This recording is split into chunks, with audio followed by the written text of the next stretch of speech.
Aremu olupo ogan akewi ẹ̀sìn rọrùn táráyé ń gbọ́ yàgò yájú ọkùnrin lọ́rin apèdè mọ́pẹ́tà lẹ́mọ̀ tó dé àfijọ́ akewi tó mọ̀ jìnnà rẹ̀ alágbára gíga tó làṣẹ dàyé lọ́wọ́ o ṣeun ìwọ ló nìkan dá wa sí lọ́jọ́ òní táyẹyẹ ọjọ́ bí òní sì sojú wa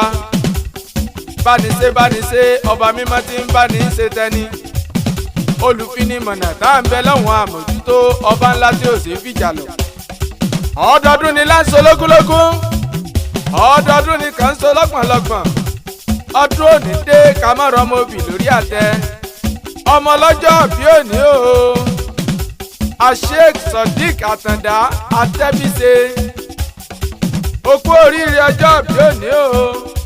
àṣeyí sàmọ́dún ọdún ayọ̀ ló sì máa ṣe yọ̀ọ́ bá mi sàmì ẹ̀. Sheikh Sodiq Àtàndá bàbá Mariam ọkọ̀ súpúrọ̀tù ọkọ̀ àtùkẹ́ wọlé mi ké sí o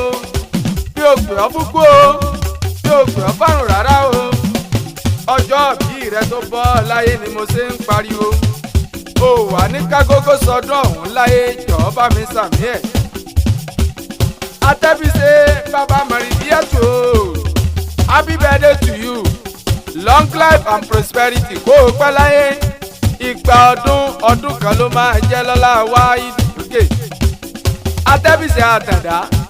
jẹ́ ń sáré kì ọ́ lọlé bàbá rẹ̀ tí wọ́n ti gbé bí ọ́ lọ́mọ Ìbàdàn mẹ́sì ọ̀gọ́ ọmọ Olúyọ̀lé Ìbàdàn ìlú Ògúnmọ́lá olódò gbẹ̀kẹ̀rí lójú ogun àgbàlẹ̀ Ògúnmọ́lá ojú ti bàbá ẹlòmíì lọ ìwọ lọmọ ìlú Ìbíkúnlé alágbàlá jayajaya ìwọ lọmọ ìlú Àjàyí ògbórí ẹ̀fọ́ ṣe filafila ìwọ lọmọ ìlú Látòsà Ààrẹ Ọ̀nà Kakanfò ìwọ lọmọ ajẹ̀gbẹ́jẹ̀karahun ọmọ àfikarahun fọ́rímù ìwọ lọmọ agbó sásámọ́sá ọmọ agbó yayamọ́ya ọmọ àjòròsùn Ìbàdàn gbanisọ̀rẹ́ ìmúnilọ́sọ́gun a kì í wáyé ká mọ́ lárùn kan lára ìjàgbóró lárùn Ìbàdàn nílé bàbá tí wọ́n ti gbé bí ọlọ́mọ Atebise Àtàndá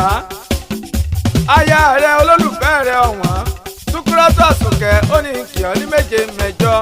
Àlàájá láti fásitì àṣẹwà ó ló sọdún ọdún yìí náà ó ló ṣe tẹ̀mí màmá rẹ náà gbẹ̀yìn rárá o wọ́n ní kí ọ kó ọdún o ọdún ayọ̀ ló sì máa ṣe àwọn ọ̀rẹ́ rẹ bí lẹ́tà ayọ̀ rẹ̀ ṣẹ́ o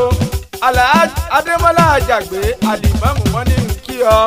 Alhaji Abíọ́dún Yusuf Alimam wọ́n ní sí ọ pẹ̀lẹ́ o wọ́n ló sọdún ọdún yìí náà wọ́n ló ṣe tẹ̀mí. ẹ̀gbọ́n Atebise Alhaji Hakeem ní kí ọ ní méje mẹ́jọ ó ló sọdún ọdún yìí náà ó ló ṣe tẹ̀mí. ẹ̀gbọ́n Atebise asọ̀rọ̀mọ́wò bẹ̀ o ìwọ lèmi kí o okú àlejò mi ọjọ́ sí o owó ò ní tán lọ́wọ́ yín o ẹ ò ní mòsì láéláé ẹjọ́ ẹ bá mi sàmì ẹ̀ oyún inú o bí mo bá kí ọ tí mo sì tún yìn ẹ́ ẹ̀tọ́ ló jẹ́ o ọkùnrin tó ń sun rárá fọkùnrin akọṣẹ́ ló ń ṣe bó o ṣe ń ṣe náà ni ọmọ ẹ ṣe lọ o ò ní káàbù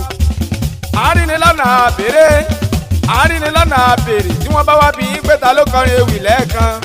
ẹ bá ń wí fún wọn wípé Muhammadu nàlá lèmi ń jẹ́ Aremu olupo ogan